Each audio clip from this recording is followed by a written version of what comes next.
Welcome back to the podcast. I'm your host, Jeremy Miller. Every week, I chat with fascinating people from all walks of life in order to bring you knowledge, inspiration, and insight. If you enjoy the show, you can support it by subscribing, leaving a review, and sharing it with a friend. This is the Jeremy Miller Podcast. God, we just thank you for today. Thank you for just this opportunity to record a podcast and just to be able to take an hour or 2 hours or however long we go of our time, but for it to be able to impact so many people. We just ask that you're just here, that you're present in this conversation, and that you just speak through me and Jeremy to be able to impact a ton of people listening wherever they're at in their home. Help us inspire them, help us encourage them, and help us just, help them lead a better life. And God, we just thank you for an amazing day. Thank you for an amazing run and helping us stay healthy. And just speak through us, through the experiences that we've had to be able to help others. In your name we pray. Amen. Amen. Boom, Jeremy. How do you like to start your podcast nowadays? I always do. Pierce, Showe, welcome to the podcast, dude. Excited to have you here. Oh, look at that. That's very cookie cutter. Yeah. It's the same thing every time. And most of the time I ruin people's last names. Oh, Because well, I'm illiterate. Pierce is like hard to get wrong, but I've heard Showe.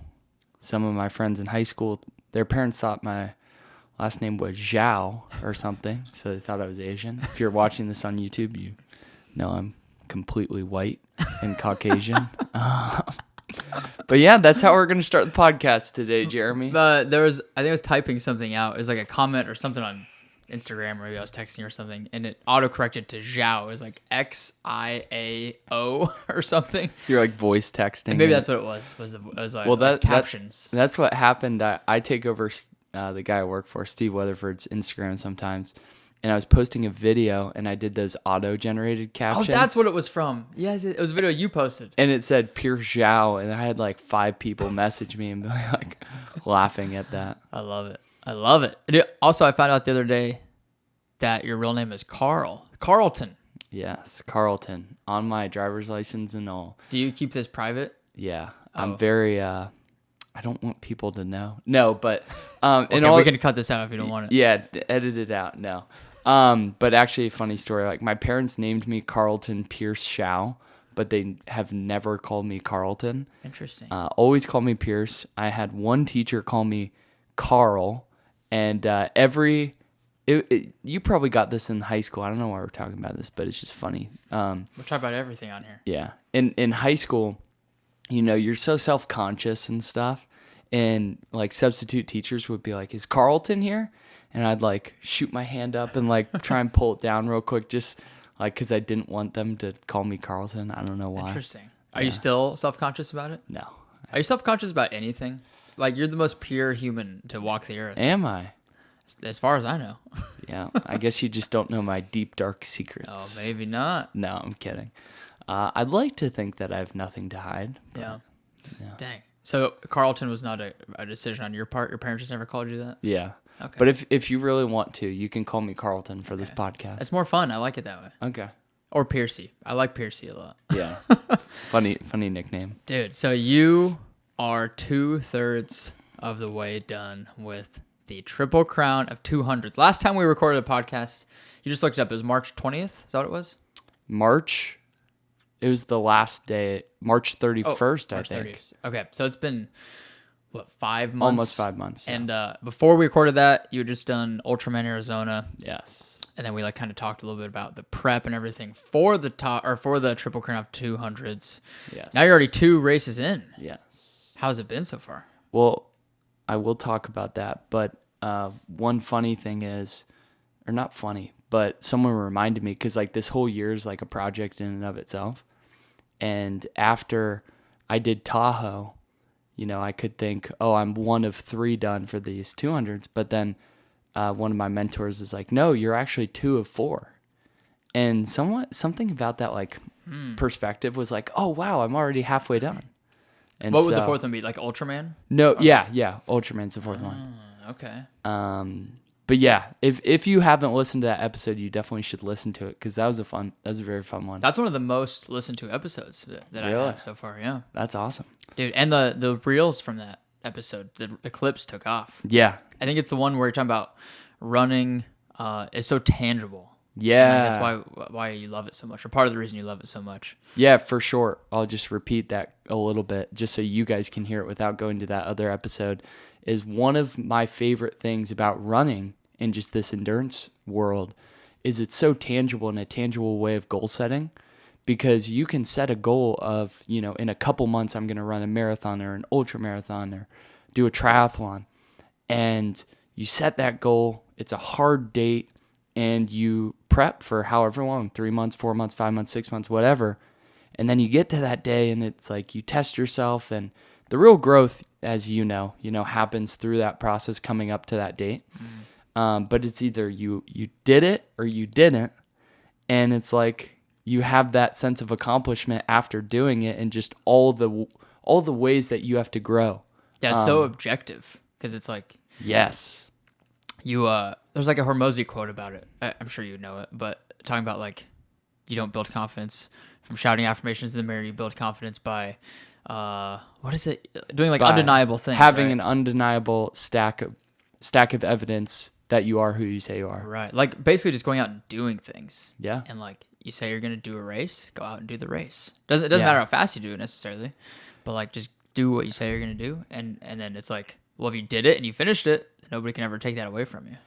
This is an interesting thought, but I think, dude, if more people adopted that mindset, and instead of thinking like, oh, I'm, not a great person, or, oh, I have nothing going on in my life or whatever, if they literally just started doing things, and this is not me saying your worth is determined by what you do, because I definitely disagree with that statement, but you do build self-confidence by keeping promises to yourself.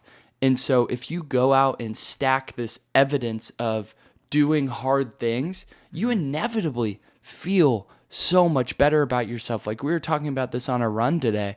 And just for context, Jeremy and I were running, and it was like 104 degrees outside in Austin, Texas. It was humid. The feel like was 108. Yeah. It was hot. And I was like, dude, can you imagine doing this 5 years ago, or like, several years ago? And he's like, no, I couldn't even run a mile. And I was like, me too, dude.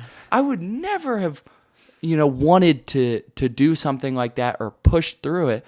But it's because we've stacked that evidence of doing hard things to now we just get together and we're like, yeah, we're going to go for 7 miles and in the 140 degree heat and really not think twice about it.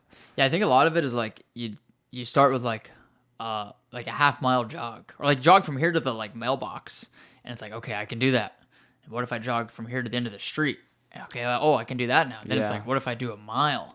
Yeah. Now I know I can run a mile, and it's like you just keep building on this stuff, and it's like that's how you end up running 200-mile races. I think is you just keep breaking these limits that we impose on ourselves. Yeah, and I'll answer this question too in a minute, but I really admire what you're doing and how you're helping people, because I feel like your Instagram content is so good, and for just people trying to get in marathons, people trying to run in general, and really get into the sport.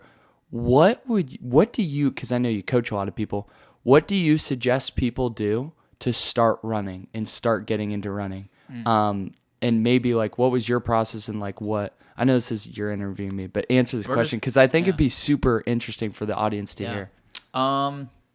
First off, don't say sorry. We're just having a conversation. And we happen to have cameras and microphones in front of us. Oh, yeah. But, I think, like, definitely don't do what I did, because I just went out and tried to run a mile PR every single day for, like, a year. I don't know how I didn't. I mean, I did get shin splints. I don't know how I didn't seriously get hurt, but, like, I had plantar fasciitis and runner's knee and all that stuff because I had no clue what I was doing. But who would think? So don't do that. If I had to tell somebody, like, if you're going to be smart and intentional with it, just start walking every day. Like, go for, like, 30 to 60-minute walks until you're comfortable with that. Like, you can build up the walk as long as you're not sore the next day. Like, you can confidently do that. And then it'd be like, okay, now do, like, 30-second running intervals. Like, run for 30 seconds. Literally, we're going to be, like, what, like, 0.05 of a mile. and then walk for a couple minutes, and then run for 30 seconds, and keep doing these intervals, and then slowly increase that ratio of run to walk. So then it's like now you're running for 2 minutes and you're only walking for like 30 seconds. And then you get to the point where you can just run, 7 miles like we did today, or you can run for a marathon without having to walk. And it just takes time. Kind of the same thing mentally, doing it in small chunks, but also like letting your body adapt and ease into it and work up the strength to do it so you don't end up getting injured. Because you can go you could go and run a marathon tomorrow coming off the couch, but it's not going to feel very good and you're probably going to get hurt. But you could do it if you had to. Yeah. But it's just about being intentional with it, I think. That's the most important thing. That's really good. So what I'm hearing you say is that there's not really a rhyme or reason to it. It's just slowly doing more. Yeah. And also, like, based on, it goes back to what I was saying too. It's like, as you're slowly doing more, you're stacking that evidence and you're also building that belief in yourself. And mentally, you're able to get through it and process it. And, that's something about Tahoe, that it was a huge difference between Tahoe and Bigfoot, as you were there and you totally get what I'm saying. But even after the race, we talked about how you thought that Bigfoot may be easier than Tahoe, even though it was a harder course and even though it was 18 days after, because you know what to expect. Yeah. So that's something that has been huge for me, is just the perspective and going into the Bigfoot 200, and we're just kind of jumping here. But I finished a very hard 87-hour Tahoe 200 race that ended up being 221 miles on my watch. And then 18 days later, from the time I finished to the time I started the next one, did Bigfoot 200, it was like 208 or so miles, 41,000 feet of gain. But I was able to run it like 8 hours faster because I was able to make those adjustments. But also, I knew what to expect from a perspective thing. So yeah, I remember talking to you about this at Tahoe. I don't know if we talked about it before. It was after. Okay, it was after, but I had it in my head before. I don't know. You just didn't tell me. I just didn't want to tell you because I didn't want to get in your head. But I was thinking, I was like, I think I told your cousins maybe. I was like, I think this first 100 miles of the first 200-mile race is going to be probably the hardest because you've never done more than 100. You've done 400s before this, right? Yeah. But you'd never done anything more than 100 miles. So I was like, correct. Just because I know, like in my own experience, when you get to that point in a race where you've never gone past that, you start getting in your head, I think. And so I was like, I think he might start getting in his head around mile 100, because then he's like, oh my gosh, I have to do this again. I have to turn around to another 100 miles. Yeah. And then it was like clockwork. Like you showed up to that mile 100 aid station. I was ready to quit. And you were like, I think you had texted, it was George or Albert, whoever was with me, and they were like, yeah, he said he's done. He's not going to keep going forward. Yeah. And I'm like, oh no. We got to get him out of his head, because he's just in his head. Like, obviously, you trained for this. You're ready. Yeah. What was it like? What were those first 100 miles like? Were you in your head quite a bit, just like thinking, what did I get myself into? Yeah. And there's a really funny clip on my Instagram that you pulled. Oh my gosh. You couldn't have timed this up better. Jeremy caught a clip of me in the back of a car. I'd just woken up, and I'm like still waking up. So I sound like I'm drunk. And I go, man, when I signed up for this, I had no clue how long it was going to take. Because I'm almost 22 hours into this thing, and I'm only 60 miles. Yeah. When I'll finish a 100-mile race in 22 hours. And so that was a big learning curve for me. And so, yeah, with regards to getting in my head for this race, I mean, I did the first 30 or so miles, I was doing pretty decent. I was, talking to other people. I was kind of like, man, these mountains are no joke, because we had some of the toughest climbing in the race was that section. Oh, yeah. I didn't get to see that section. Yeah, because there's no crew or no pacers from 0 to 60. So you guys didn't go, what was it, like I left at 9 and you saw me at 4 a.m. Yeah. So however long that is, like 19 hours. And so, yeah, so I ran with some people during the first 60. And it's crazy how things can spiral. I ran out of water for a little bit, which was a huge bummer. How long was that for? Probably 2 miles. Thanks. Or like a good 30 to 40 minutes? Yeah. Because it's kind of hard. I didn't really know how much water to take. I just took a lot. But you're going through the mountains. There are 14, 16-mile sections. And so that's a while, especially when you're hiking some of that, because there's 4,000 feet of gain in that section. One of the sections I did with you was 19 miles. Yeah. So it was 8 hours. Yeah. Almost, or maybe 8. I don't know. Yeah, especially late in the race when you're moving slow. But also that first day, luckily, there was a lot of water on the trail, meaning there were a bunch of streams, and there's a great filtration. I'm so glad I had this filtration bottle. I only knew because of my coach. He told me to get this filtration bottle, and then but I missed a couple of streams and then I ran out of water. So that's number one. Number two, something was going on in my GI, and so I was having some diarrhea that day. Not to get too graphic on you, but that's the reality. That's the truth.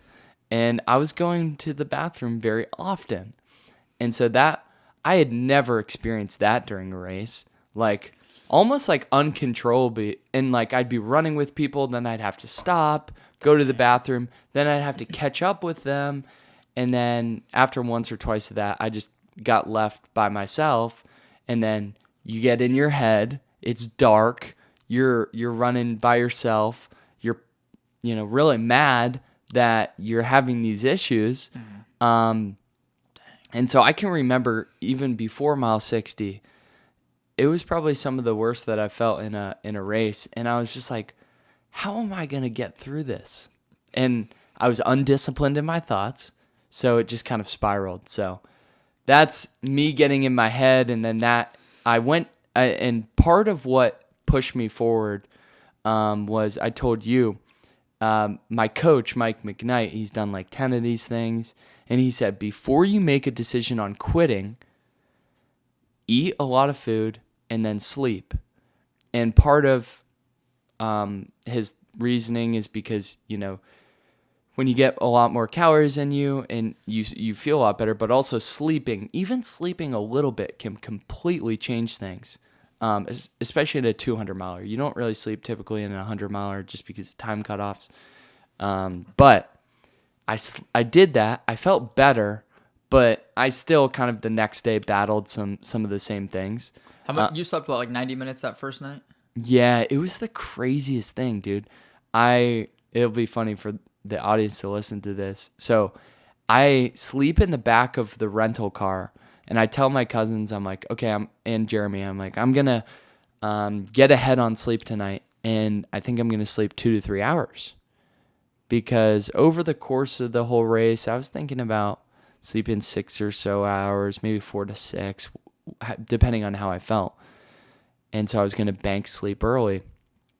So I say, wake me up in 3 hours. So I go to bed, I eat, I go to bed, and I wake up and I'm sore. My body's sore because I've already run 60 miles and I'm in the back of this car. So I'm kind of uncomfortable, and I start inching my way up, and I look in the front seat, and Jeremy's asleep and my cousin's asleep.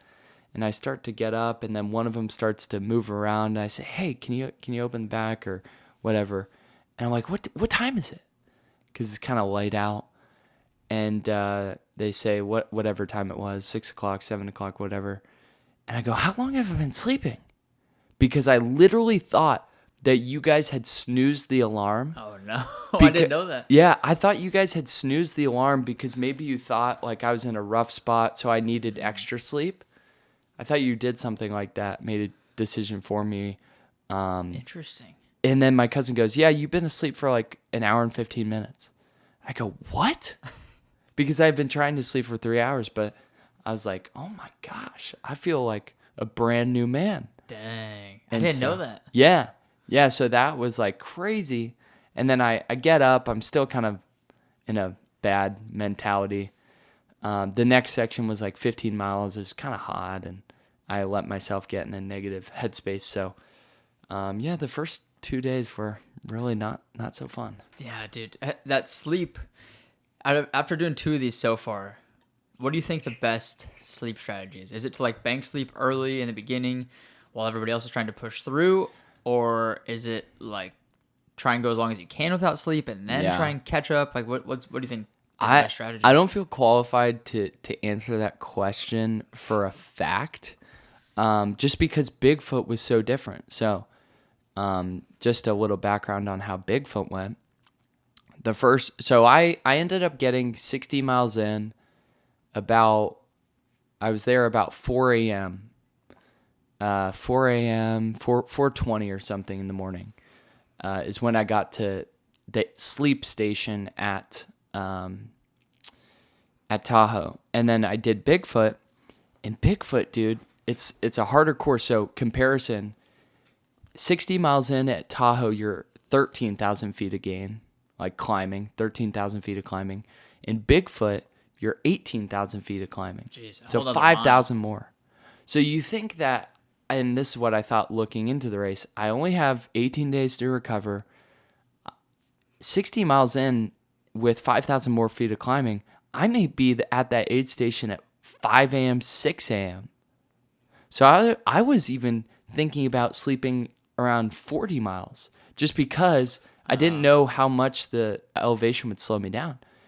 And so, but it was crazy. At Bigfoot, I just had completely different mentality, was having an amazing day. Like even despite things with my crew, which we'll talk about, like going wrong and pacers and all of that, I was just I had, decided just to completely change my mentality. I had a different perspective going in.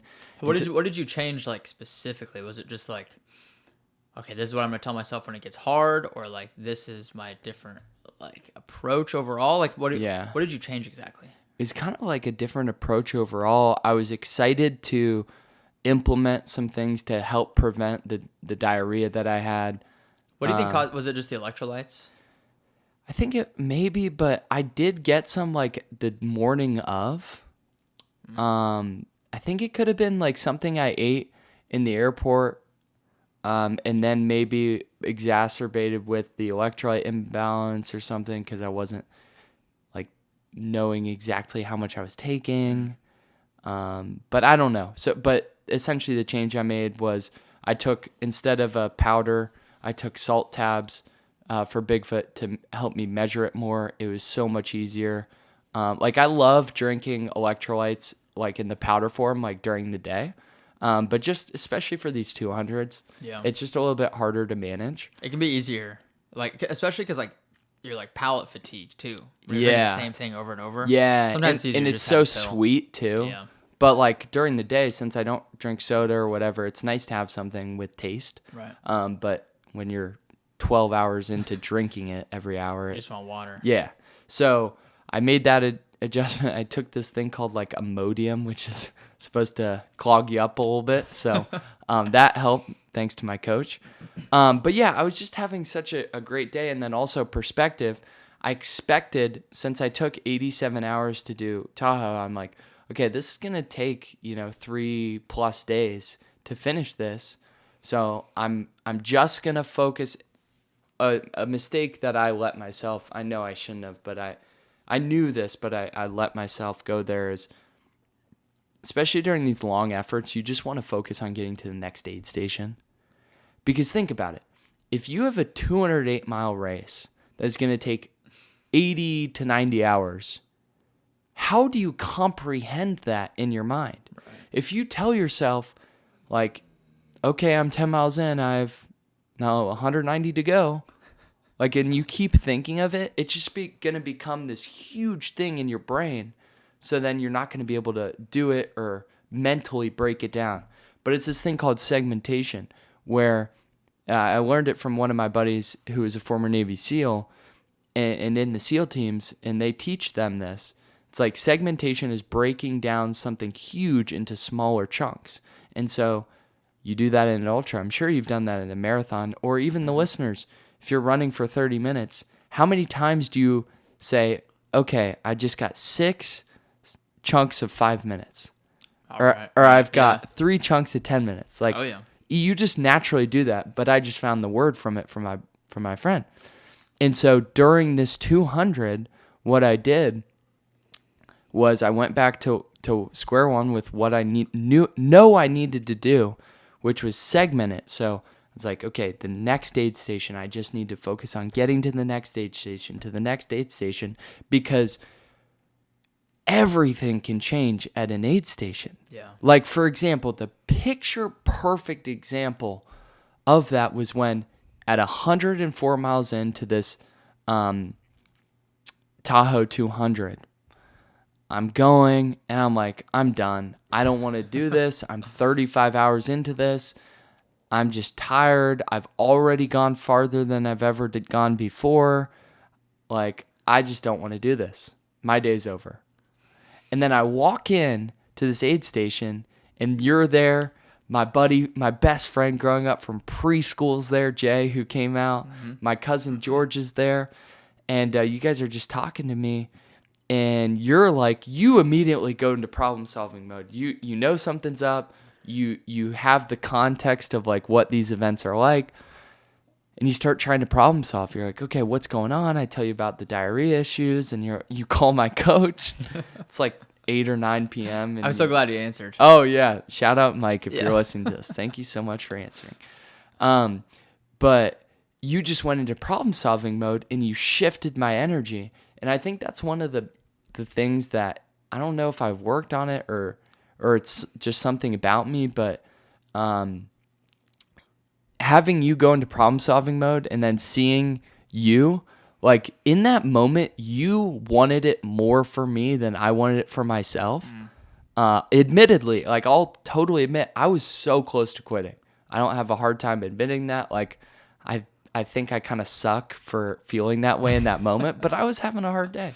And that's why you need a strong crew and a strong pacers. And so, yeah, so essentially, long story short, Jeremy problem solves, gets my coach on the line. He's like, hey, you should probably switch to salt pills. It will help. Get this stuff called Imodium. It will help. Just try it out. Just go. You have the determination to get this done. Just do it. And then Jeremy's like, dude, these cutoff times are so long. If you were to sit here and sleep for 3 hours, you would be fine and you could still make it. You wouldn't have your goal time or whatever, but just do it. Just get it done. And so it was a mixture of that, me being okay with like, okay, like I'm not going to, I had to remind myself of this too. And this is the last thing I'll say.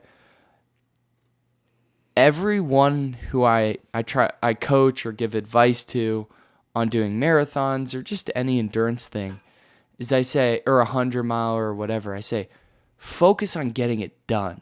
The first time you do something, just focus on getting it done because you don't have any context on what it feels like. This is your first one. So many things can happen.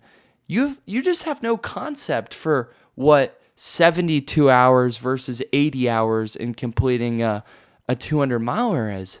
And so I had to take my own advice and remind myself in that of like, Pierce, like, dude, just doing this is crazy. Like, you just need to get it done.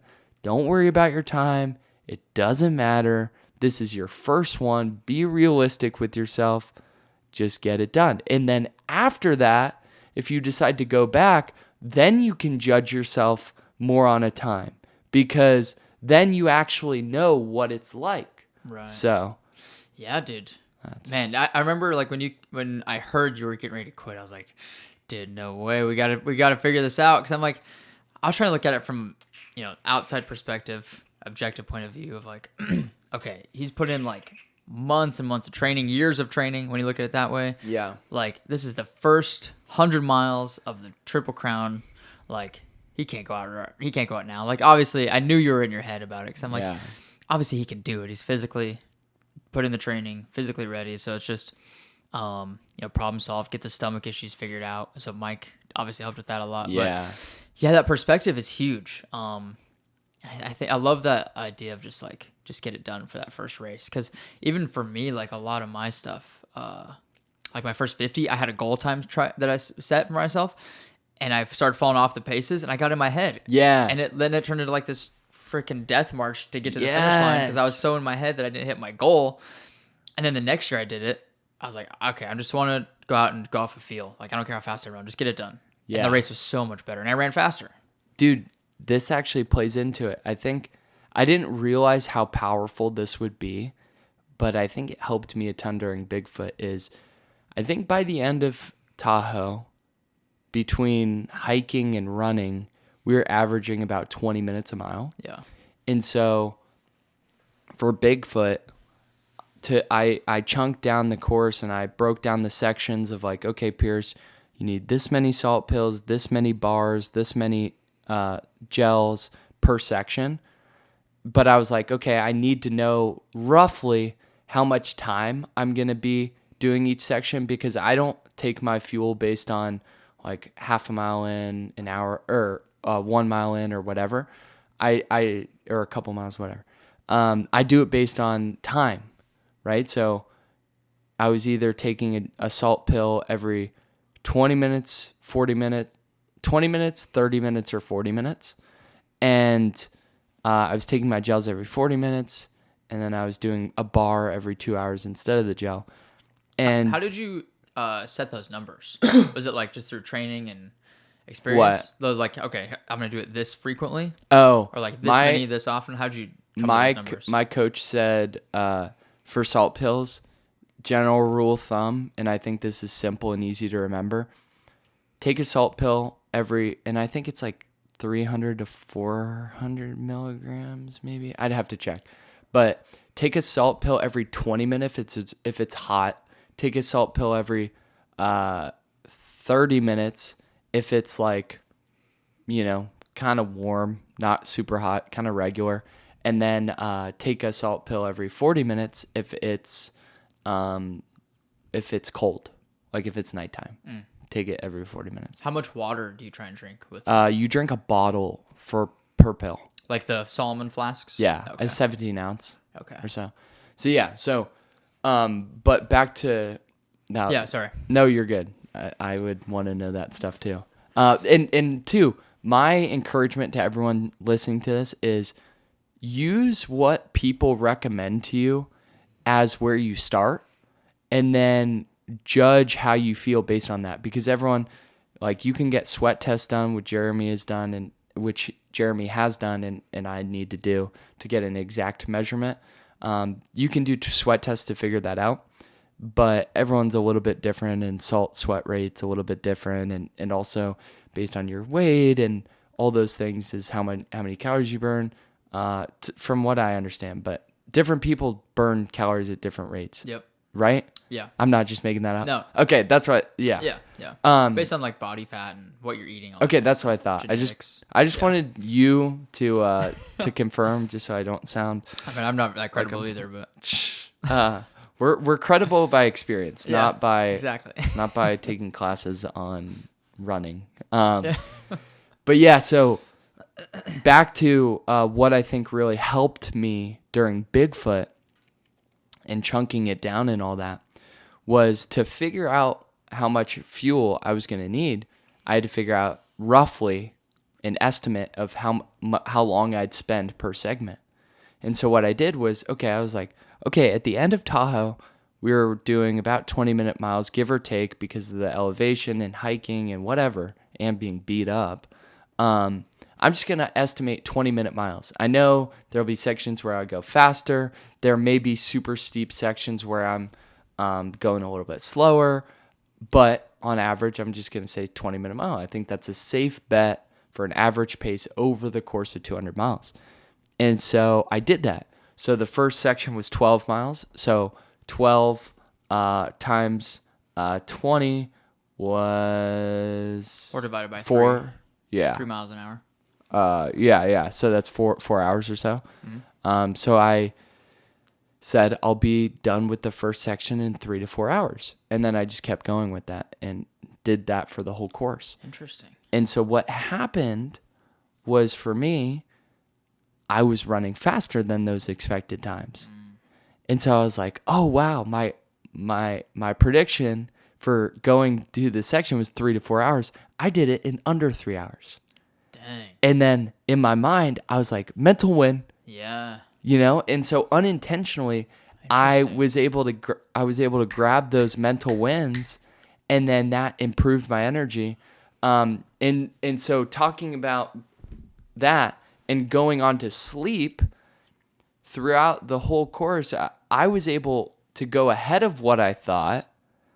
And so I get to the 61 mile aid station, 18,000 feet of climbing later, and I'm ahead of schedule. Dang. And so instead of thinking that I'm going to be behind in 5 or 6 a.m., I actually get there between 1 and 2 a.m. Oh, wow. So I'm 3 hours faster than I was at Tahoe. Jeez. And so... with 5,000 feet of climbing. More. That's so wild. And so I'm like excited, dude. And I come in.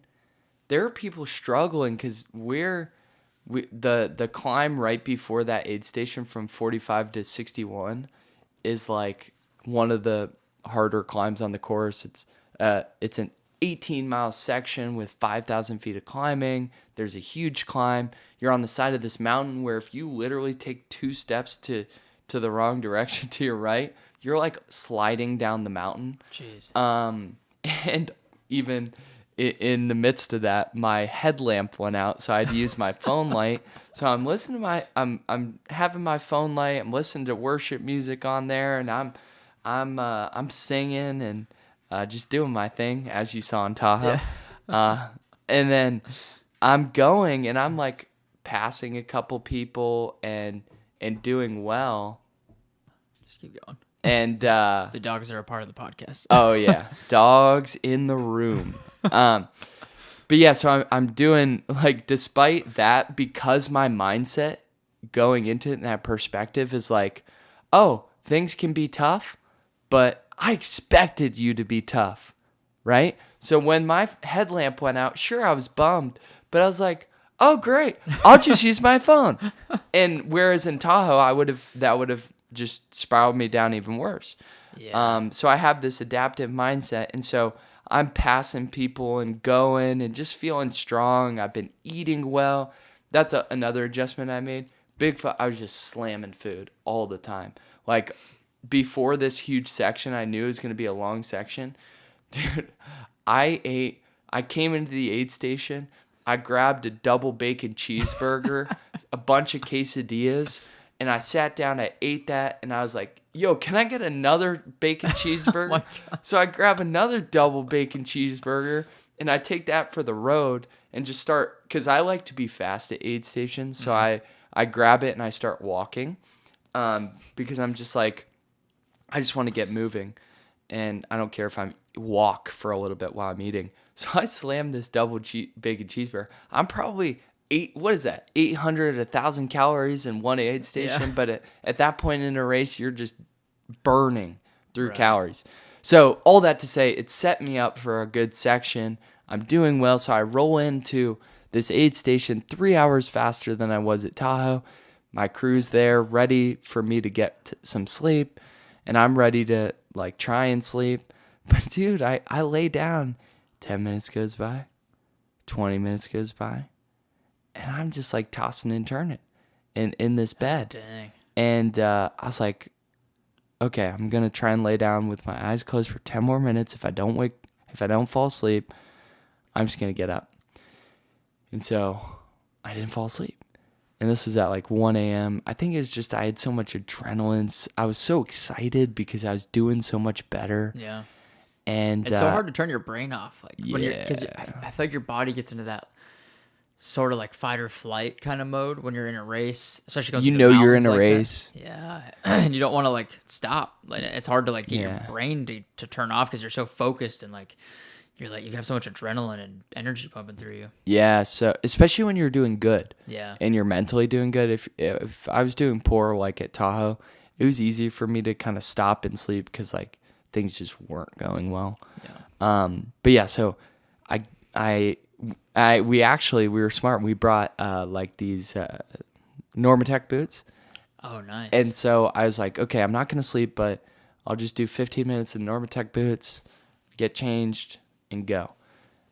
So I did that, got some caffeine, got out at like 2:10, so it was like total of 45 minutes to an hour in that aid station. Even though I didn't sleep, I tried. And I just went on. But going back to your question on like sleeping, it's like that is how Bigfoot went. But Tahoe, the early sleep, like I think helped me. So I'm still figuring it out. I think it's a lot on how you feel. Because if I'm feeling great in night one and I'm feeling energized, I'm feeling like adrenaline, having a great day, it's going to be hard for me to tone it down and go to sleep. You probably want to take advantage of it too. Exactly. While you're feeling good, right? Exactly. So I think at Moab, depending on if it's like I'm not doing so great or if I'm doing like great, which pray we will be doing great, I'll just keep going and then get in some good sleep the second night. How does the difficulty of a 200 compare to the hundreds you've done? Obviously, it's longer. Obviously, it takes, like 3 to 4 times as long. But you're going slower. So, like, from a physical standpoint, is it easier? Is it just become more of a mental battle? Or, like if you had to compare the two, are there any similarities? Or which one would you say is harder, easier, better, worse? Yeah. I think they're both they're different. They're both a different kind of hard. 200, I think, and you probably experience this, the farther you go, the more mental it becomes and the more patience it requires. Right. Like that's the biggest difference from 100 to 200. And you may have been there, but I was on part of the course of Tahoe and we were walking by this guy who's from Texas too. So we were just chatting him up, and he was asking us questions. We were asking him questions. And he said, because I think he noticed I was young or whatever. He's like, there aren't many young people out here. And he's like, you know why? The reason why I think that there aren't many young people out here is because these require a lot of patience. Mm-hmm. And young people, who haven't been through as much life experience, typically don't have as much patience for stuff like this to be able to endure. Because 79 hours, and we've talked about this several times, 79 hours, 87 hours, however long it takes you to be out there in the woods, in the wilderness, in your own brain. Mm-hmm. Maybe you're with a pacer, maybe you're not. It can be hard because you can get in your head. Like I think a lot of people, like, and we realize this together, you don't know how much you're trying to stimulate yourself, or you're always constantly doing something to get that takes your attention until you go for a run. And then you just have a flood of thoughts. Like you said earlier today, things always come to you on runs. We both talked about how our best ideas come to us on our runs. It's because very little times throughout the day do we get the opportunity to slow down, not be doing anything, and just kind of be. But at those races, they require a lot of patience, and they require you to be comfortable in your own head. Yeah, I feel like a lot of it, obviously the age thing, because you look at the average age of people that do hundreds and 200s and stuff, it's so, like, I feel like the longer the distance, the older the people get because of the patience that's required. And also, like, just your perception of time changes as you get older. It's like, say you're 10 years old, a week is like a much larger percentage of your life that you've experienced so far. That's good. As opposed to like when you're 60, a week is nothing because you've experienced hundreds of them. Yeah. Or like, a 24-hour period, say for like a 100-mile race. Yeah. One day of your life is so small. Yeah. And compared to the years and years. So it's like your perception of time changes as you get older too. Yeah. Which is, I think, I think that's what makes what you're doing even more impressive, because you're 22, right? Yeah. 22. You have not experienced nearly as much life. I mean, literally half of what like a 45-year-old has done, which is probably the average age of people doing these races. Yeah. Yet you're still out there doing it, having the same patience that they are to get through it. Where do you think all that patience comes from? Dude, it comes from the supernatural. No, but it's being serious. So a big part of why I wanted to do this, and I haven't talked about it much or explained it a ton, but I called like this project that I'm doing this year Mission 413, which comes from a Bible verse. I'm Christian. Faith is extremely important to me, and a huge part of my life. And this Bible verse says, I can do all things through Christ who strengthens me. And actually, I want to pull up, because you hear that and you're like, okay, so I can literally do anything. But it's actually not what the person who wrote that was necessarily talking about. And if you read that verse and the verse before, it's Philippians 4:12 and 13. It says, I know, this guy Paul, I know what it is to be in need, and I know what it is to have plenty.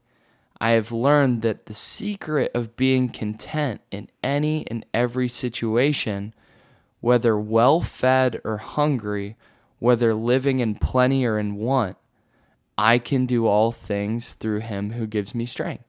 So it's really, the guy's not saying that you're Superman and you can do anything through God, but that the secret of being content when you're on the mountaintops or when you're in the valleys is your faith.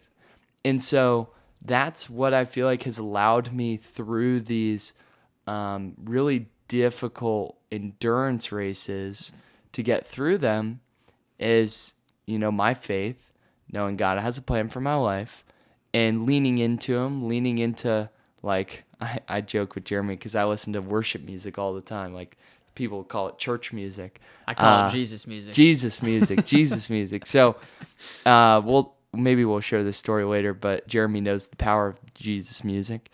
But I listen to it a lot because it's very encouraging. And that I have such a hard time with like rap music and like negative music, because I'm like, you're literally like talking about and singing like terrible things over your life, and your words are so powerful. Right. Like if you're listening to music all the time that talks about like, I don't know. I won't go down that train. We know what rap music entails. Yeah. That like I would imagine like we sound like a bunch of boomers. Would these kids listen to this rap music these days? But it's so true. But I mean, it's so true when you look at it, and most of it's very negative. Yeah. So I listened to that, and then through my faith, it's helped me through that, through those hard times. So yeah. The project Mission 413 is all about that verse, through the highs and through the lows, leaning into my faith, and also, I think that's where like the sort of the confidence to be able to do these things come from, because I know it's not just me, it's God working through me, and I mean the response and just the things that have happened on these races and through these challenges have been insane, dude. Like, I think we talked about during Ultraman, I think I told you, like, there were some things with my crew, and they got switched up and lost one time, and I was supposed to have them on my bike ride every hour, which was every 17 or 18 miles, but there was one time where they went, like, 40 or 50 miles without seeing me. Jeez. And I remember that story. And technically I shouldn't, like, in your natural mind, you would think there's no way he could outlast that. Like, there's no way you can, when you're planning to get refueled every hour, go 3 hours without refueling. But somehow, like, my fuel was able to stretch that period of time. And just to see the conversations on the course, and then this story I'll share if you're cool with me sharing that at the Tahoe. Yeah, dude. Let's hear it. Yeah, so it's pretty wild. I was like, Jeremy, that's God showing up, man. God is just becoming undeniable in Jeremy's life through my life, and that's my goal. But yeah, so I'm having a rough time. We're 13 miles left of the Tahoe 200. The course is long. It's supposed to be 206 miles, and like I think Jeremy was checking the tracker, and he's saying people who finished ahead of me were clocking like 213 miles at least. And so we have 13 miles to go. So essentially we should be done by now going off of mileage, but we're not. And I'm having this hard time. I'm chafing. I'm just trying to get done, but I'm stopping a little bit and just having a hard time moving. And I'm like, something needs to change. And so sure enough, I turn on my Jesus music and I start singing a little bit. And you weren't just singing. Oh yeah. Well, it started as like a kind of soft sing, a little humming, under the breath, under the breath, and then I was like, I was just like, who cares? Like, and I just start singing, man. I start letting it out, and it was pretty loud, right? Oh, dude, I've never seen anything like that in my life. You're probably like, I'm not with him. No. Don't. Dude, I could not keep up with you. Like I had done. I ended up doing like 60 something miles total with you, but you had like 150 plus miles on your legs than I did. And we're just going down this mountain and it's dark at this point. So all I see is like a little faint headlamp, and then Pierce running, and I just hear him shouting. It's like echoing through the trees. And we're going at that point going, I mean, it doesn't even sound that fast, but it was like 8-9 minute miles. But after you'd already run over 200 miles, I was like, holy shit. And on trails when it's not flat, you're going downhill. You're also like navigating. It almost like feels when you're running down trails, it almost feels like you're skiing because you're like navigating the trees. You're turning right, you're going left, you're going up, you're going down, you're dodging this rock here. So it's a lot harder than 9-minute miles or 8-minute miles on the trail. Yeah. We're 87 hours into this thing, and we're just taking off. Dude, how many people will we pass?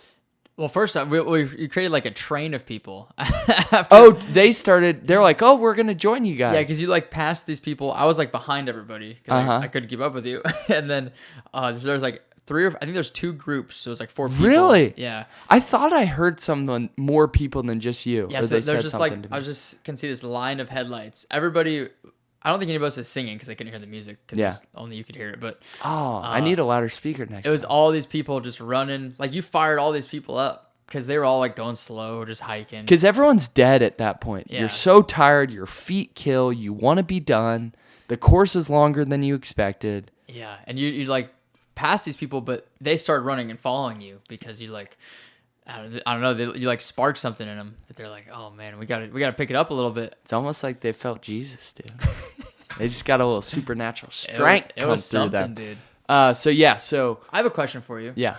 Do you think that, obviously you just said it, but like that faith fuels you during a lot of these things, like supernatural, whatever you want to call it. Do you think that it's possible for somebody to do these things without that? 100%. Okay. You can like will your way through. I mean, there are 200-mile people who do 200 miles that don't believe in Jesus. Okay.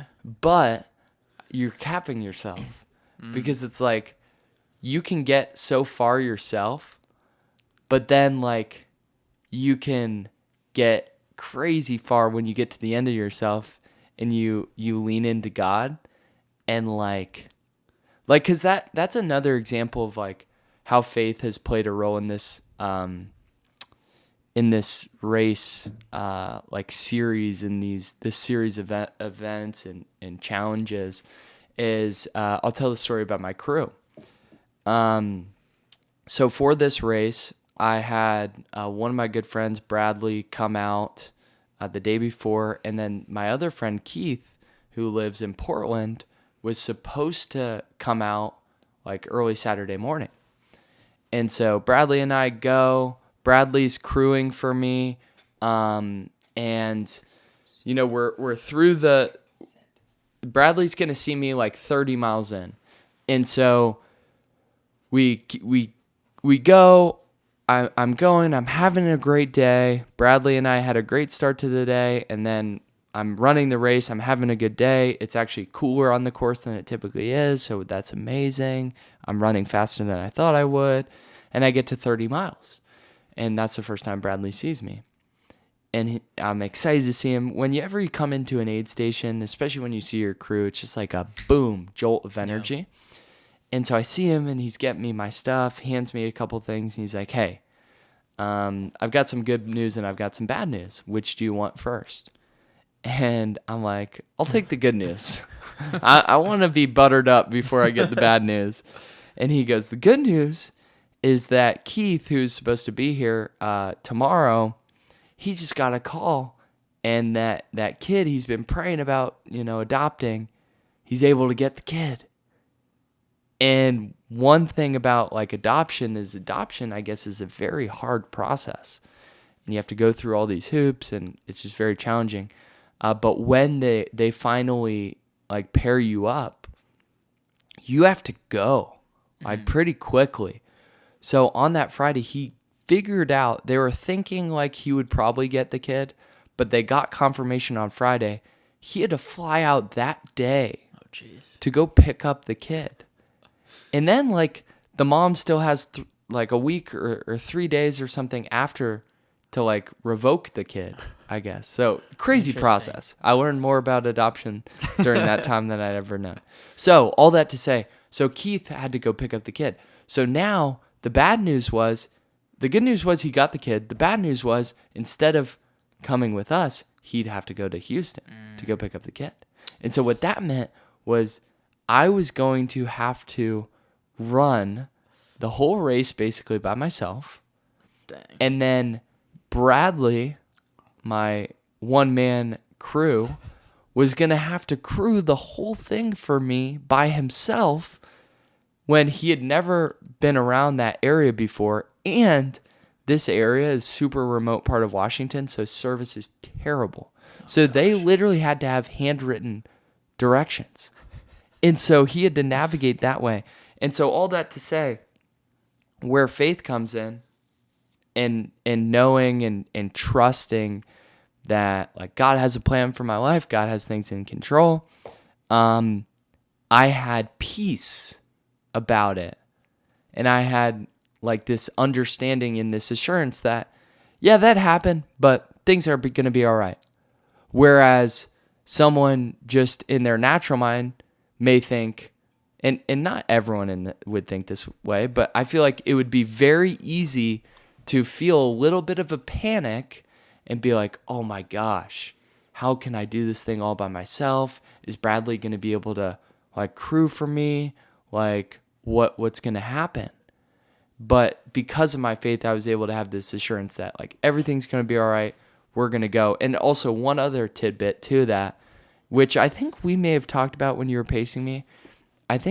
I remember saying, I don't know if it was to you or who, but I said during the Tahoe 200, I said, dude, I have no idea how people do these things alone. Yeah. Because some people will do the whole race completely solo, no pacers, no crew. Because there's aid stations that allow you to do that, but would be super hard. Andy Glaze, shout out. Yeah, Andrew Glaze, if you're listening to this, shout out to you. But yeah. What was that experience like not having a pacer? Because at Tahoe, I think you had somebody with you from 60 all the way to the finish, right? From 78 to the finish. Okay. Oh, yeah, because I forgot we made you do that that extra section. Yeah, that was not good for my brain. Yeah. So, yeah, what was that like going from, more than half of the race at Tahoe, you had a pacer versus Bigfoot? You didn't have anybody until the last 13 miles, right? Yeah. I don't know how I did it. Like, really? Like, Did you get lonely? Yeah. Dude, imagine you're in the wilderness in Washington, remote Washington, for 79 hours total, and you think you're gonna have a pacer. That's one of the worst things too. You think you're gonna have a pacer, but then you don't. The expectations. Yeah. But I don't know how I did it looking back on it. But in the midst of it, I was just like, okay. Like when Bradley said that, I really wasn't mad at all. I didn't worry at all. I promise you. And you can ask Bradley. Yeah, I believe you. It's the craziest thing thinking about it, because I would have thought I would have had much like bigger of a reaction, or like at least like, oh my gosh, like, man. But You think the more that you do things like this, the more your mindset gets like that, where you're just like, these little things come up. Like, I don't know. I think the best example or easiest example is like somebody cuts you off in traffic. yeah, Like, most people are going to be like, what the hell, dude? This freaking guy cut me off. Like, you get road rage. yeah, It's like just these little things that don't really matter that we get so fired up about. yeah, But it's like something like that where it's like, yeah, you have expectations for one thing. It doesn't end up happening. yeah. It's like a negative change. Yeah. No, How you react to it. I totally agree. Like, think about it. If you sat in traffic every day, you wouldn't get mad about traffic. Right. But it's the one day where you're trying to get to this dinner on time, and then there's traffic, and then you get really mad.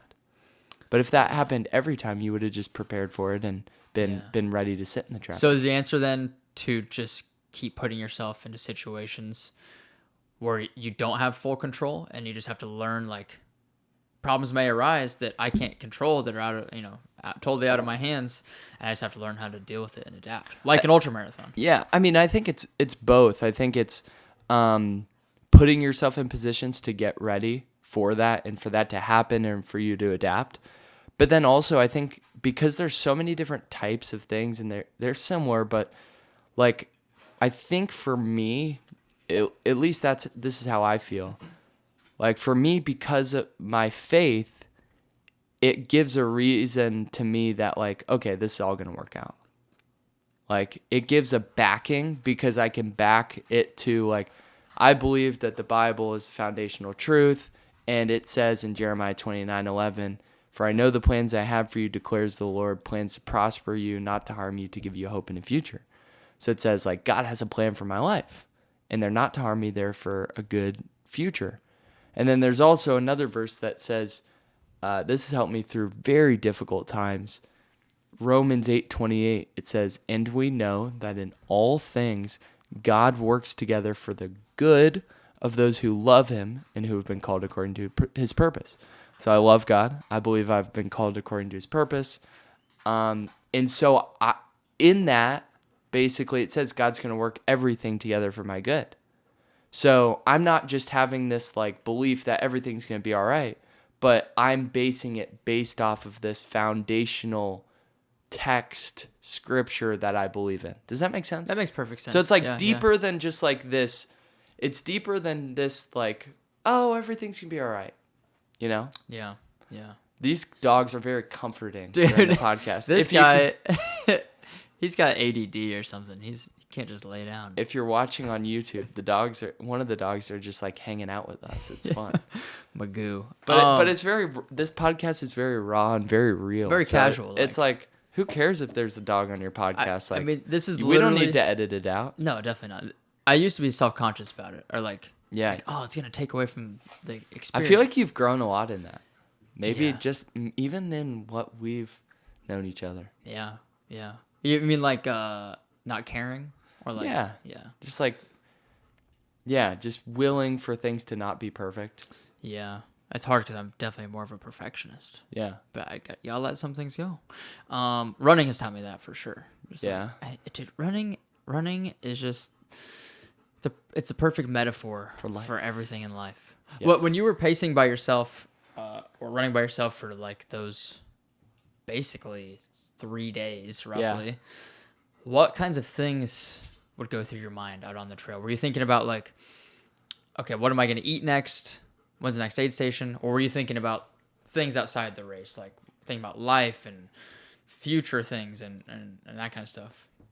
The thing is, you think like, oh, you're on this trail, you have so much time to think, like you could probably like think about so many different things.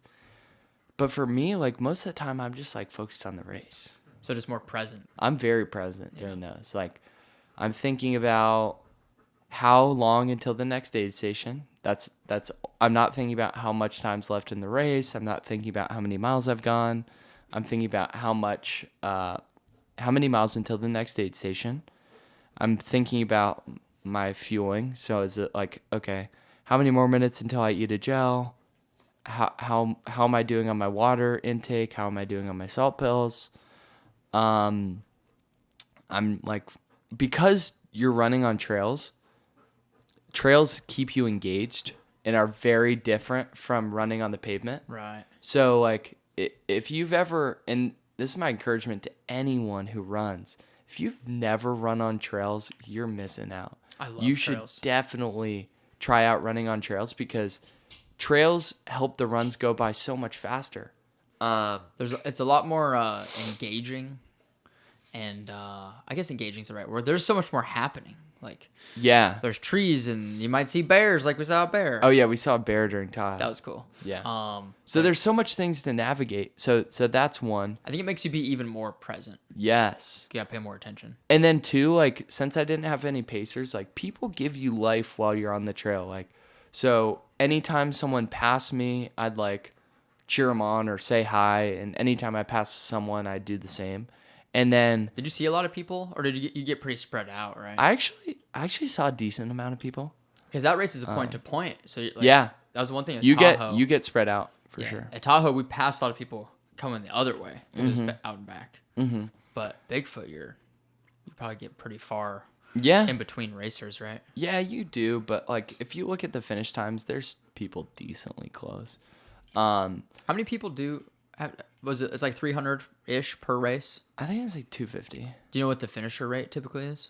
No, we could probably figure that out. Yeah. We'll drop the finisher rate Yeah. in the show notes. But yeah, and then I'll probably too, forget. like part of, like for me, what I think about during races is like I realized how powerful when I turned on that worship music was. And I noticed it, but I hadn't experienced it to that extent at Tahoe. And then so I did the same thing throughout Bigfoot. So I was listening to that all. I was like just singing along because it gets my mind off of like, oh, my feet really frickin' hurt. And I've been out here for so long, and my like every bit of my body is a little bit stiff and sore, and yeah. So What's the hardest part physically? Is it like your muscle fatigue, or is it your feet, or is it like your joints? Not really joints. I think the thing that happens is during these races, your body gets to a certain level of hurt. Like there's no better way to put it, but like your body hurts. It like because of your feet, I think mostly. So like even if you don't have bad blisters, even if like for me, I changed out my shoes every 50 miles, it definitely helped and has made my feet feel a lot better than before. But like just being on your feet, think about this. Here's a great representation. Think about a day where you've stood almost all day, or you've walked around almost all day, like you go to the fair, or you just like working on your feet all day, you working in lawn, you're like just moving around all day, or what? Right. And you get to the end of the day and you're like, man, I just want to be off my feet. Yeah. Have you ever experienced Oh, that? 100%. Yeah. So imagine that for 3 days and nights straight. That's what it feels like. So it's just that compounds. But what happens is you reach like a certain level to where it doesn't really get worse. Yeah. So you kind of have to just like surrender to it and realize it's there. And like, you just got to not focus on it. Yeah. Because in the context of that race, that amount of discomfort is so small compared to your whole life. So I use this technique that I learned from that same person who taught me segmentation of zooming in and zooming out on pain. If you zoom in on the pain and you're like, oh my gosh, this sucks, like, and you think about it a lot, it gets worse. But if you zoom out and you think about, okay, this discomfort in my feet is the price that I have to pay to be able to inspire so many people, get so many people to believe that more is possible for them, to get people to run marathons, for people to get into their faith, their fitness. Like I'm willing to pay that price any day, right? And the pain is the same, but the difference is my viewpoint and my perspective on it. Right. So I always like to say it's from. Have you ever seen Miracle? It's the hockey movie. Yeah, about like the 1980 Olympic team. Yeah, it's one of my favorite movies of all time. But there's a scene in there where this guy has like a bruised leg because he got like hit with a puck or something. Yeah. So his leg was bruised, like his bone was bruised or something. And his coach is like, a bruise on the leg is a hell of a long way from the heart. And it's like, it's such a cheesy cliche saying, but it's like, I think of that when I'm like in a race or something. I'm like, wow, my feet are so far from my heart. Yeah. Like, it doesn't even make that much sense, but it's just like, what does that mean to you? it means like, cause I mean, I guess your heart and your soul are what get you to the finish line, not your legs necessarily. Cause it's like our bodies, as you know, are capable of so much more.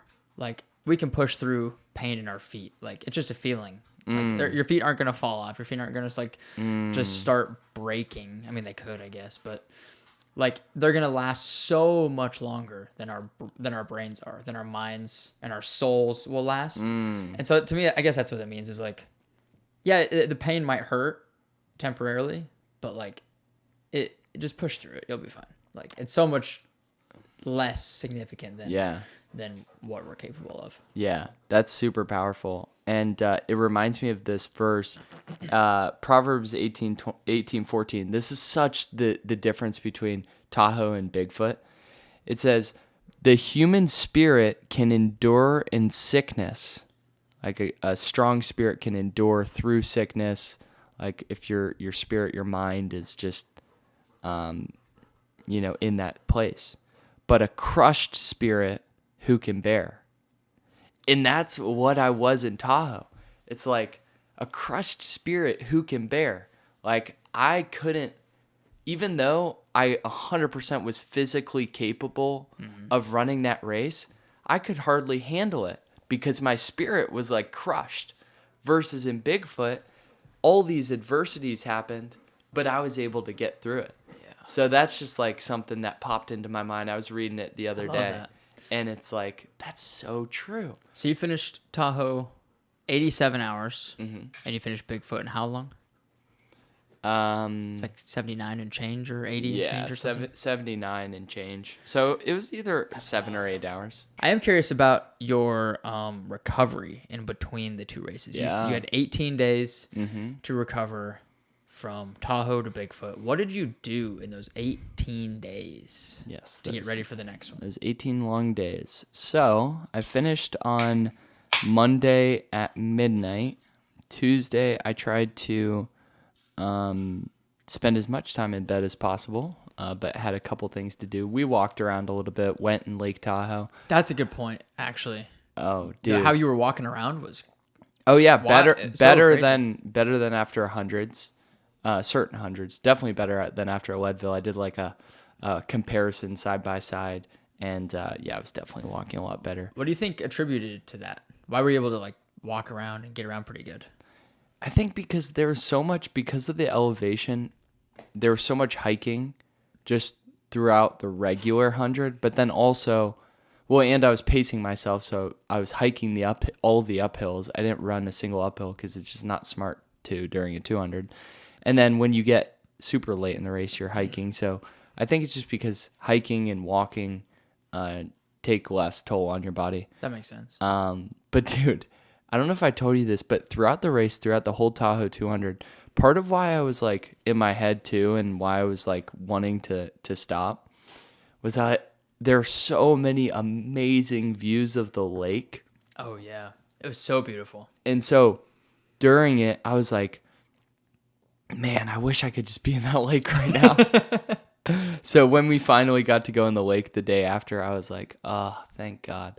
But then I was also thanking God that I didn't stop and get in the lake, because it was good for like 5 minutes, but then it was just like, oh, well, let's get out and leave. Yeah. You know? Yeah. We made the whole trek down to the lake, got our little plunge, and then just headed back. It was so short-lived. Yeah. It's like, I don't know. It's like when you get a new car. It's so exciting, and then like a month later, like, oh, this is just my car now. Just my car. Like, but you yearned for it for so long, and you finally got it, and then it's like, oh, well, it's just another thing. Well, it's an interesting thing. I heard from Andrew Huberman, is that in the process of like going after a goal and seeking a goal, there's a lot of dopamine that gets released in the process of the pursuit of the goal, so that, when you actually accomplish the goal, of course there's dopamine release, but you've been getting dopamine release in that whole process of going towards it. Interesting. That, it's not as huge of a release once you finish. And then you're like, okay, well, why am I not feeling crazy different after doing that? Well, that's part of scientifically why that happens. Interesting. And then too, if you think about it, like every time you, like, for instance, this is something that I was actually thinking about. Like every time that I told someone I was doing the Triple Crown of the 200s before I did it, people would be like, oh my gosh, really? You're doing that? Like, are you insane? Like, What's wrong with you? Yeah. And there was kind of like this like dopamine release of like, oh yeah, I'm really doing that. And so I'm sure like people listening to that have felt that if you ever like set out to do something crazy and you do it, it's like you get that release earlier on in that process of actually training to do it. And then everybody always talks about like the journey is greater than the destination. Mm-hmm. Always. It's so true. It's like the races are great. It's the cherry on top. It's like the glamorized. Yeah. It's like the what's the word? I guess glamorized. The like external thing that everybody sees. It's like when all your training, it's like all the iceberg. The work. Yeah. That's a better way to explain it. It's like you just see the tip of it. Yeah. But everything that's underneath the water is your training. Yeah. The months and months of work, the sacrifices. Yeah. And it's like people only see just that little smidge. Yeah. At the top. Yeah, and that's something that I'm striving to do with, which you've helped me with a ton of, is with my content of like sharing the process, helping people along in the things that I've learned through my journey of going and doing that. It's crazy. It's been since like 2018 from when I did when I was doing 5Ks for lacrosse to when 2018 was the first time I did a half marathon and a marathon. And then fast forward to 2023, you're doing 200 miles, three 200-mile races. It's like you learn so much in that process through just like failing and trying and imperfectly like going through things. Like I remember my first 100-miler, I thought I could drink liquid IV and then and then eat every couple hours my gosh. To like get through it. But then like luckily my cousin was like a nurse and she's like, no, you really need to eat a lot more. That's one important thing to note is like because we didn't really talk about it much this episode. Like, if you'd never heard of Pierce before this episode, go listen to the first one we did. It's like episode 3 of the podcast. Yeah. Where he goes into his whole story. Like, he hasn't always been this freaking savage running 100 milers and 200 milers. Like, it's been this like long journey to get here. So yeah. It's like, I mean, like you had this savagery in you. You had to extract it. Exactly. Over the years. And it's so interesting because. And I think this will resonate with a lot of people. When I listen to podcasts and, heard of people who said, yeah, I had this goal in the back of my mind for so long and, I knew I was going to do it or I had worked on it for so long and that the world just hadn't caught up because I hadn't done it yet. Or the world didn't see it until, later but I've been this person for a while. I never like understood that. And I feel like I'm finally understanding that kind of now because ever since I signed up for this, I mean, it's only been like 2 years, but I signed up for these 3 races last May or April. I think it was last May. So it's been, 16 months. It's been 16 months since I signed up. Dang. And it's been on my wall ever since then. And I've thought about it. And even though it's only been 16 months, in the scheme of my life, that's not really that long. But it's been 16 months of every day looking at it, thinking about it. Now you're in the middle of it. And now you're in the middle of it. But for some reason, I don't know if it's because of my faith or what, but it's crazy because like during Tahoe, everything changed because I was doing so bad. But for this whole 16 months, I just like knew I was going to do it. And like complete it. Yeah. And like how it was going to be crazy and like cool and amazing and awesome. It would teach me to grow in so many different ways. But now it's like kind of coming to that. Like I have the last one, which is like crazy. It's gone by so fast. Has it lived up to all the expectations so far? Or has it exceeded them? Or has it been like, oh, well, maybe it wasn't exactly what I thought it was going to be? In terms of what? Like, what do you mean? Just like, because you say... Like the excitement? Yeah, like the excitement, like you had it all hyped up in your head for the last, 16 months. And now that you're in the middle of it, yeah, and you've done 2 of them, are you like, it's not as bad as I thought it was going to be, or it's not as exciting as I thought it was going to be, or like, oh, I thought it was going to be different in some way. Well, I think I was excited for it for a couple of reasons. One of it, which was just like how it would make me grow, because when you say you're going to do something, you then place a demand on yourself to grow into the person who's able to do that. And so when I said I was going to do these 200s, I had only done, in May of 2022, depending on what day in May, I had only done one 100-mile race that I made up. Dang. I didn't know that. So that makes sense. Yeah, because I did the Keys at the end of May, which was after I had signed up for the Triple Crown. Then I did Leadville, which was in August, and Brazos Bend, which was in December. So I had only done 100. So it placed this huge demand on me to grow into that type of person to be able to do that. So that's one facet. And I think that has lived up to like what I thought it would do, because it's grown me in so many ways. My mindset, my training, like I switched up my diet to make it possible, and these couple different things. And then beef sticks and guac, baby. Beef sticks and guac. I did a whole 50-miler on beef sticks and guac. If anybody knows someone at Chomps or an amazing beef stick company, please let me know. This man loves his beef sticks. You could help me out. And guac. Like, is there any... Nah. Homemade guac is like the best, though. Yeah, so we don't want that corporatized guac. Yeah, corporatized. But yeah, so going back to like the facets, did it live up to it? So in the terms of what it caused me to grow, yes.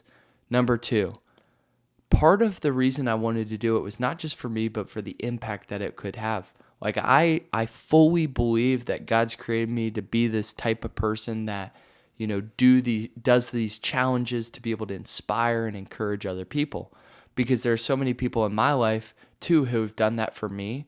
And it's like, I just have this feeling inside where I'm meant to do that for other people.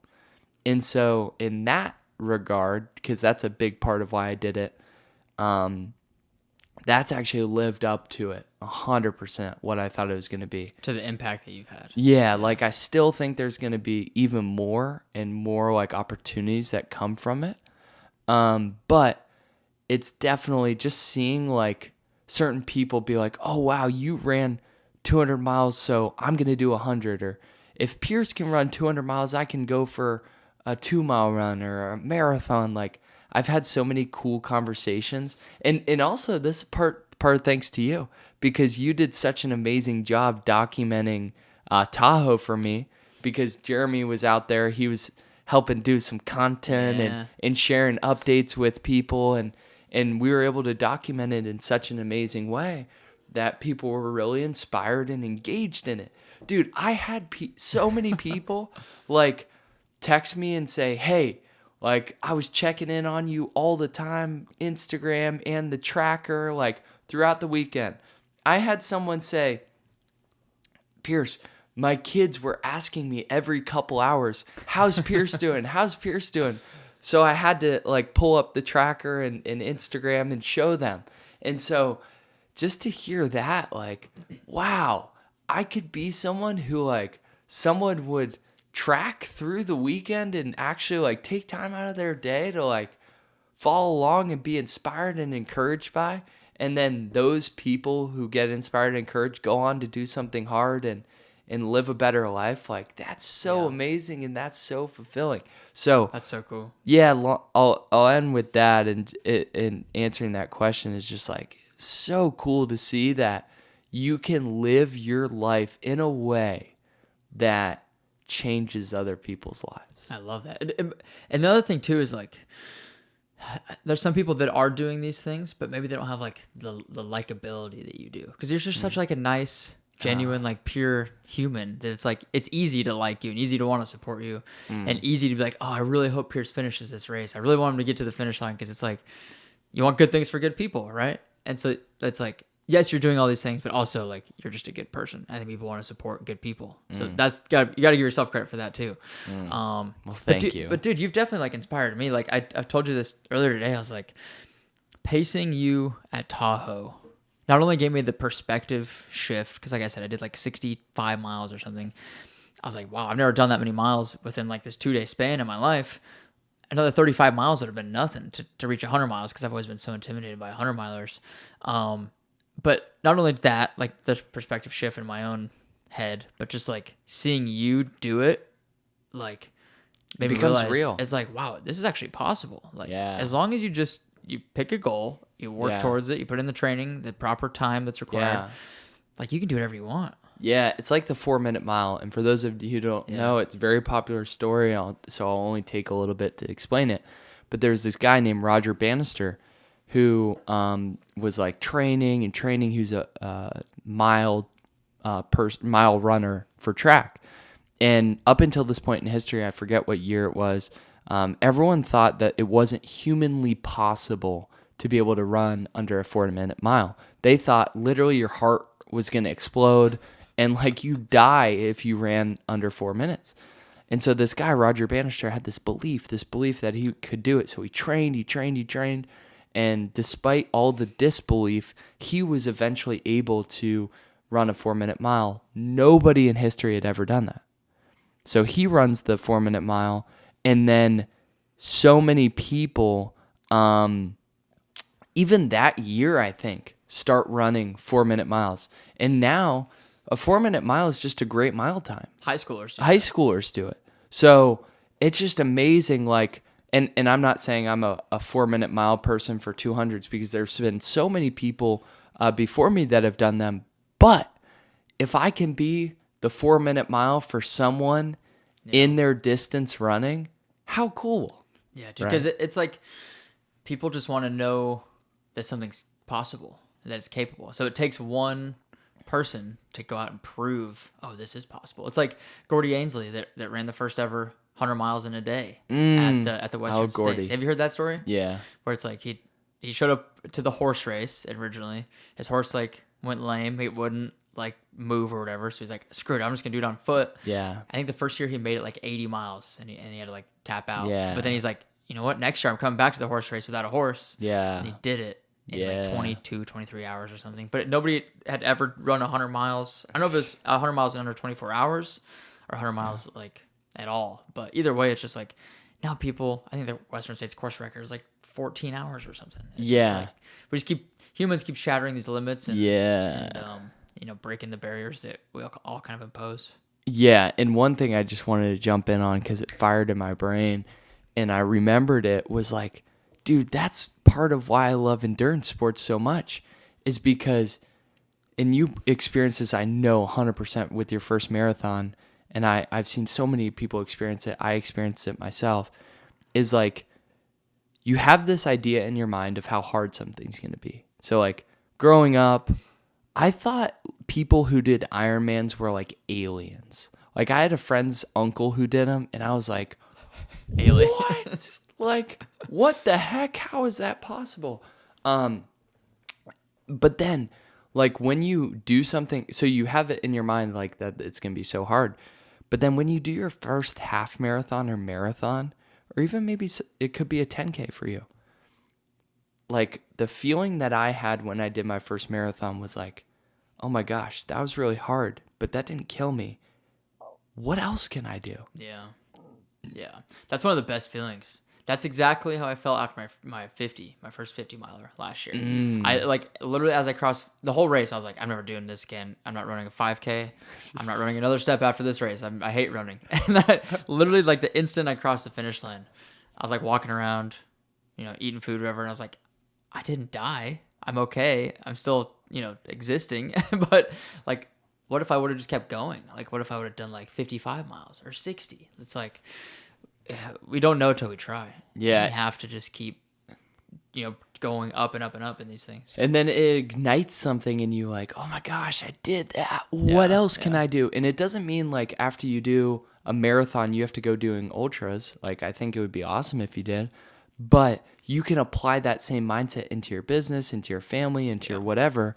Like that, if I can work towards a certain goal that I never thought I could do, then what else can I do in different areas of my life? And then kind of on a different note, something that you mentioned that I just had to make a note on is that feeling of like, oh my gosh, I hate running. I'm never going to do this again. Like, no. Dude, I experience that so often, like during these races. And it's kind of a joke in the ultra community of like, why do we do these things? And it's just like you get into this hard position during a race sometimes, and you're like, why the heck am I out here? But it's really cool because it makes you chisel away and really realize why you're there and what that race has for you to grow. Yeah. And that's a really cool part of the process. Yeah, it forces you to like go inside of your brain. Yeah. And start analyzing and like, I don't know. I feel like for me, I always have some sort of epiphany during a big race like that, like an ultra or a marathon. It's like I always learn something from it about myself. Do you get that same way too? Like, do you always take something away, or you come out the other side kind of a different person or the new perspective? 100%. Like, I know the power of like mindset and the power of thinking, and like that tangibly, but there are levels of like knowing it really.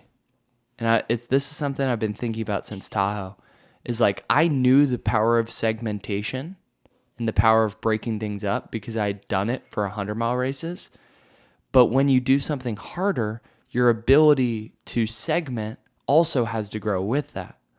So like that's part of why Tahoe was so hard, because of I hadn't grown my ability to segment things. Do you think it's possible to like get to that point mentally where you're like, why am I doing this? Do you think it's possible to get there without the physical aspect, like without running a race or doing a very challenging physical event? What do you mean of like, why should I keep moving forward? Or like, don't you ever feel that in business? I guess so. That's true. It's like, I think we've talked a lot about Alex Hormozi because we love what he puts out and all that. But one of his most popular quotes is like, whenever I get to a low point and think, why do I do this? I think about like, this is exactly where most people stop.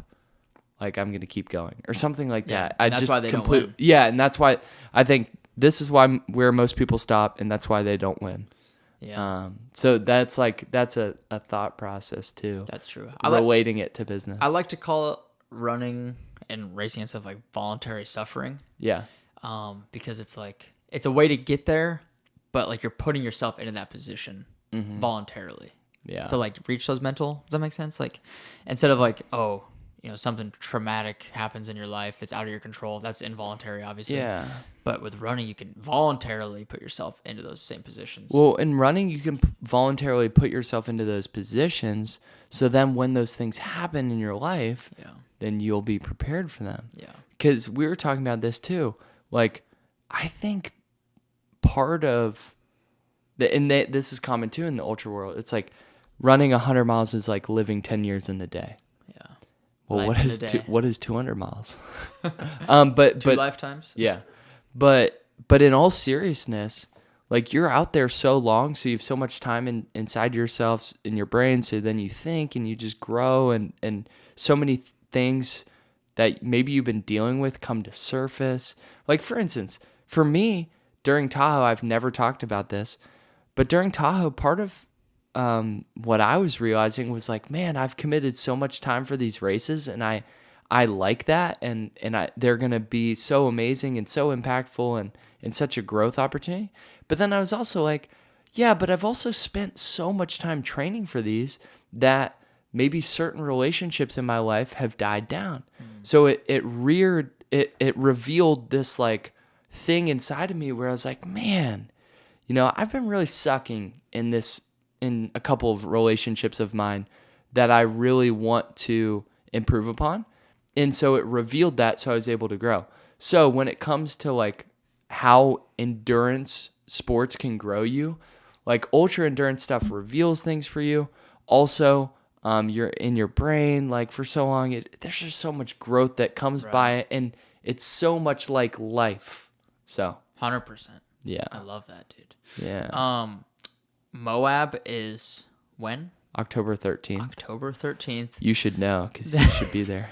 I wish I could go. I'm sorry. I know. We're going to have to take up Bree on that one. Yeah. Any runners too. If you want to come pace Moab, I might have a spot for you. Anybody listening, put in your applications. Yeah. To come pace Pierce. DM me, Pierce Showe. October 16th, you said? We'll show you an amazing time.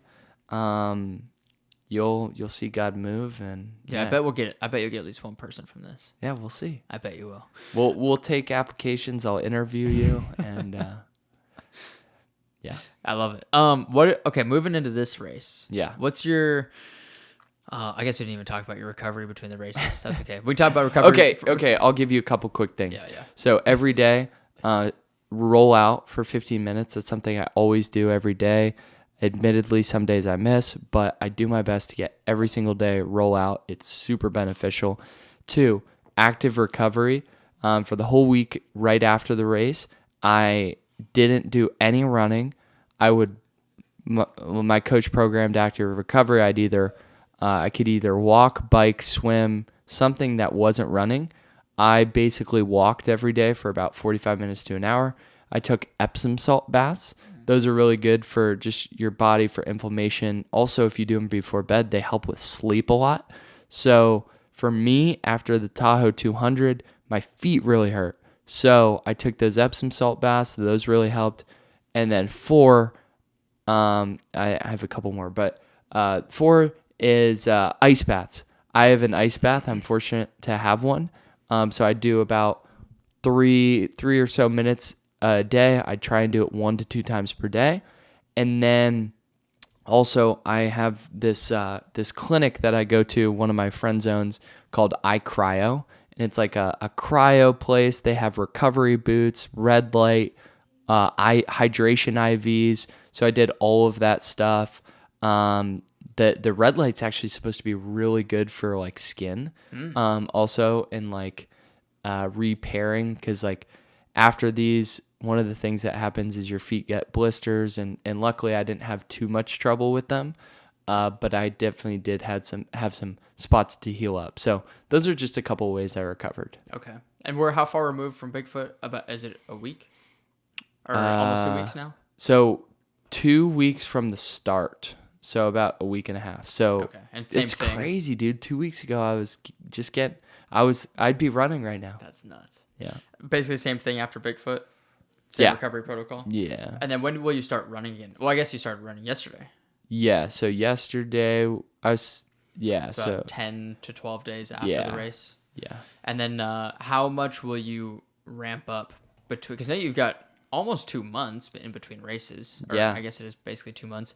What will you do in between Bigfoot and Moab? Because I'm assuming you'll probably get in some long runs still, because you have essentially 8 weeks to get back into it.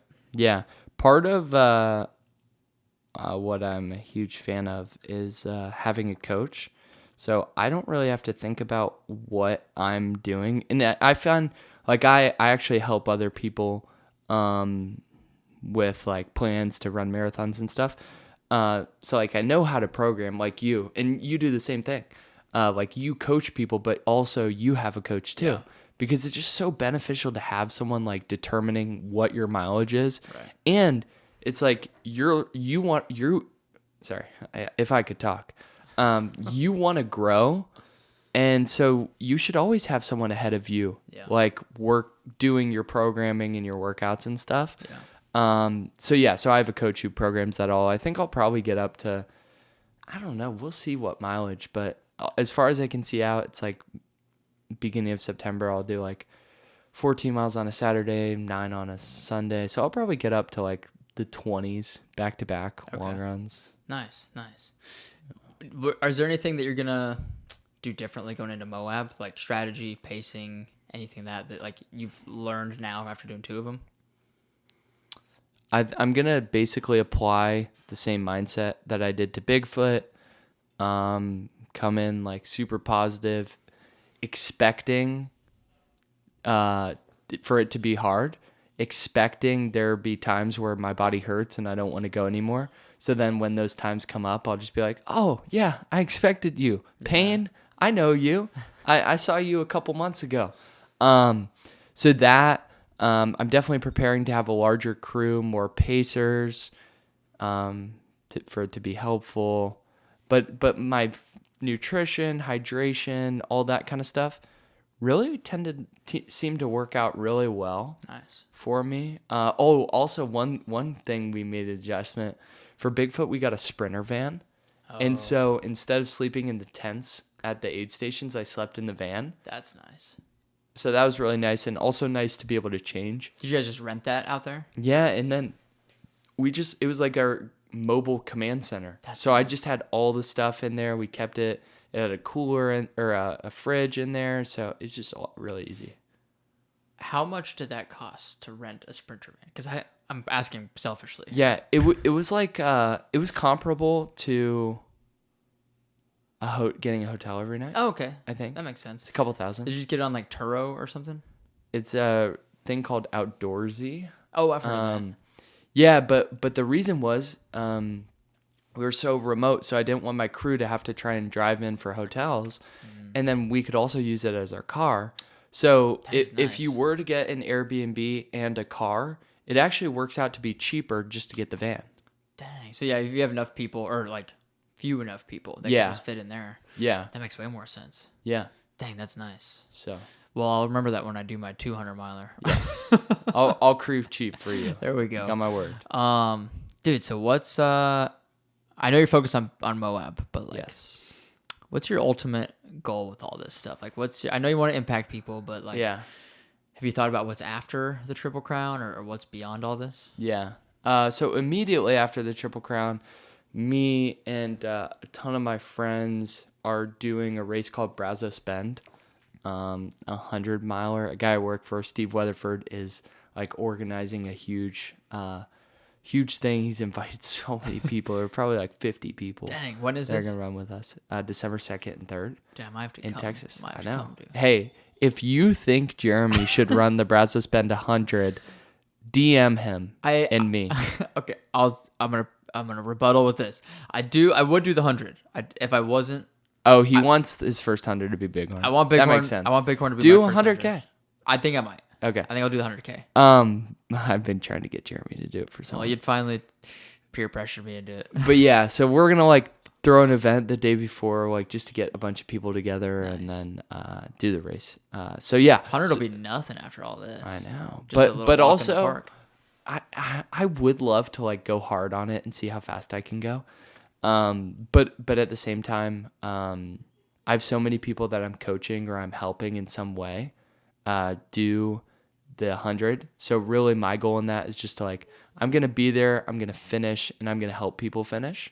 So that's my goal. And then also too, as far as like my end goal, I don't necessarily have an end goal. I really believe God has a plan for my life, but also like he only reveals steps to me at a time, just the next step. So I'm just taking the next step and the next step.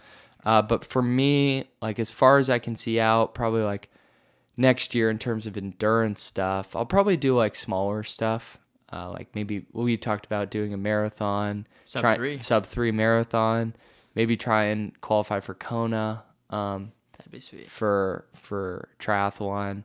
Cause I like this switching up disciplines, but also too, part of the reason doing that so that I don't have crazy commitments with training, because there are certain like relationships that I want to invest in, family trips that I want to go on and stuff like that. Because when you're hunkered down for a couple of 200s, like it's not like you can't go on those sorts of trips, but sometimes it's just easier to like stay in your zone and in your routine and things like that. Well, big goals require like big commitments. Yeah. Big sacrifices. Yeah. So It's just a season of life you're in. Oh yeah, 100%. And you got to be like okay with it and understand it. It's like you have to sacrifice to get things that you want and grow in certain ways. Like I'm so glad I am doing this year, but I'm also knowing that and then making adjustments for what I want to do, and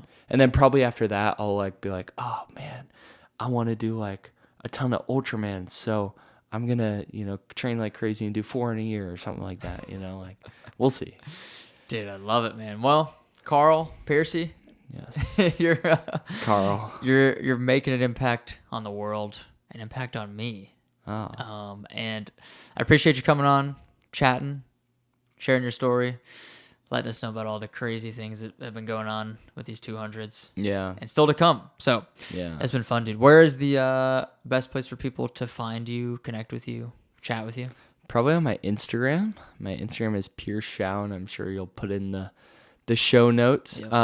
But also too, message Jeremy and I if you listen to this and anything stood out to you, or you like any big takeaways. Like let us know, because that stuff's always really encouraging to hear, and like, oh wow, like that really stood out, and then we can share that stuff more, or more in depth, and then also message us if you have any questions, because we'll answer them for you, and also we'll probably will you have me back on after Moab? We'll see. We'll see if you get her done. Oh yeah. Well, I don't know. That'll be your incentive. Okay.